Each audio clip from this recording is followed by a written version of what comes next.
The 16 Days of Activism against gender-based violence campaign will start on 25 November and run all the way through to December 10th. During the campaign period, civil society organisations and government will be working with communities on actions to end gender-based violence. Joining us is Mandisa Khanyile, Fundraising Director at Rise Up Against Gender-Based Violence. Mandisa, appreciate your time. Thanks so much for speaking to us. I'd like to start off with, when were 16 Days of Activism muted? Like, when was that beginning? Well, the 16 Days of Activism campaign is a campaign that's recognized by the United Nations. It's celebrated world over, and it's meant to commemorate the basically gender-based violence and femicide. There's even now a International Day of Femicide that happens during the 16 Days of Activism to recognize violence against women around the world. The way that we have been conducting it in South Africa is we've been commemorating it with events that are usually partnered by the Department of Women or Social Development and other government departments. Sometimes presidency gets involved.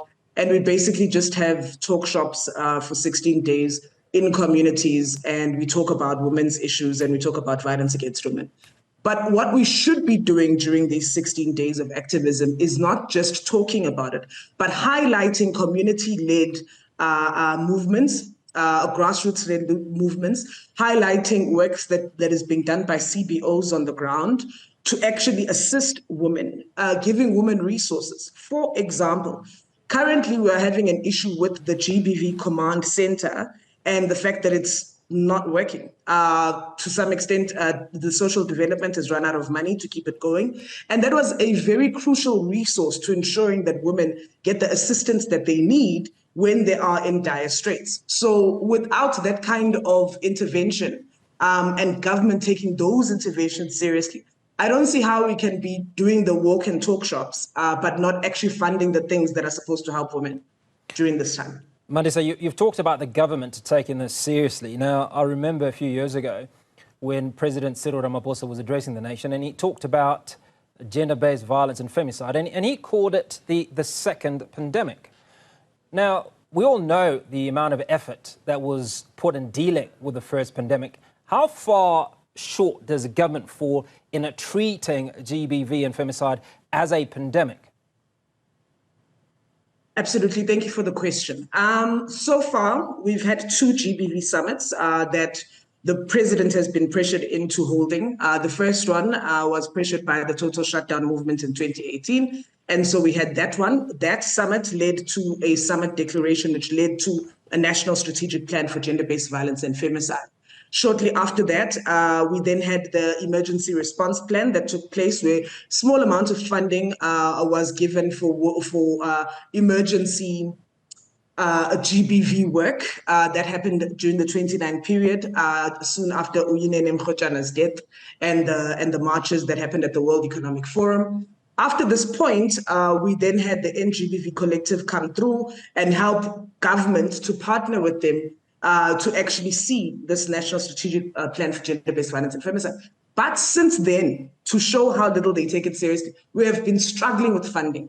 Only now, just before the elections here and now in April, I forgot when the elections were this year. May 29th. Just before the May, yes, just before the elections this year, the president signed a bill for the National Council of GBV.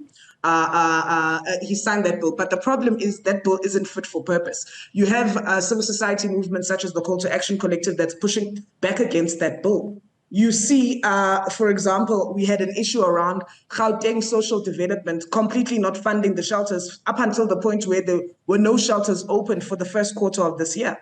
From taking it seriously and actually allocating the resources required, absolutely not. We do talk a lot about gender-based violence. I think the president mentions it in almost every single State of the Nation address. But it's lip service because the resources required to actually ensure that we have a funded and costed national strategic plan for gender-based violence are just not there. I mean, to this stage, we are still fighting over DNA labs. We are still fighting over forensic nurses and Tutuzela care centers. I did mention at the beginning, again, about the GBV command center that is currently not funded. If we are not funding the fight against gender-based violence and femicide, then we're not taking it seriously. We're just giving it lip service.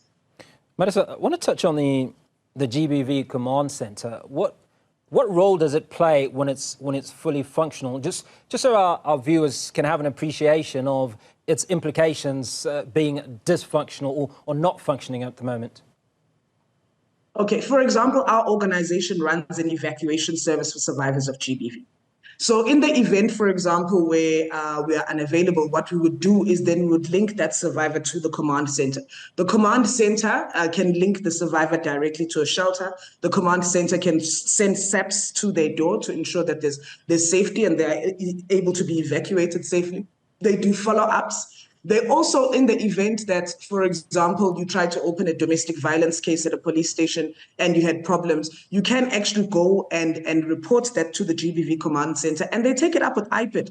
They've been really brilliant with follow-ups. They call people back. They ensure that there's access to psychosocial support services. So such a crucial resource that is a one-stop shop for survivors to just make a free phone call and they're able to access all of those services in one body is now currently dysfunctional. And it operates obviously nationwide. Okay, so that's clearly something that the government or the relevant line ministry needs to take care of. One of the reason I'd asked about when 16 Days of Activism initially came about is just to get a sense of what progress has been made in dealing with the issues around gender-based violence and femicide in South Africa. Now, let's go back 2-3 years ago, when Bheki Cele was still Minister of Police, and those quarterly announcements on the stats around gender-based violence touching 13,000, if my memory serves me correctly, every quarter. That's a huge number. Are we seeing a decrease in numbers at all? Unfortunately not. In fact, we're seeing an increase, especially in sexual violence cases. We average nothing less than 50,000 sexual violence cases per annum in this country. That's just people who walk in and try to report. How many of those... Sorry, while we're there, Mandisa, sorry to interject. You're talking about 50,000 reported cases. In your estimate, how many cases go unreported? The rough estimate is only 1 in 9 women actually report sexual assaults. Yeah. So of that 1 in 9, 50,000 go in, and a very small percentage of those actually go into court systems and find themselves a sentencing or an actual end to some kind of criminal case. Unfortunately, what we find, especially not just with sexual violence, especially with domestic violence cases, we see a lot of perpetrators getting bail, intimidating witnesses, and people dropping cases. This is happening on a day-to-day basis. There are very few domestic violence cases that actually see the inside of a courtroom because they never get there. People are not respecting protection orders. Police are not going and issuing protection orders. Survivors are really, really struggling to access justice in this country. So you asked me about the progress that we've made since the first summit in 2018. The progress that we've made is that we do now have an actual NSP. Each department does actually have guidelines. There are KPIs that are related to gender-based violence and femicide. We do currently have funding for Tutuzela care centers. However, as I said, they do have resource issues such as the issue of forensic nurses. The GBV Command Center was actually a thing that came up after the 2018 summit, which again is now currently not functional. So obviously that GBV Command Center for me is a key highlight and something that needs to be taken care of or put back into operation. And unfortunately, we've run short of time, but appreciate you making the time and walking us through certainly the challenges and albeit a little bit of progress that has been made.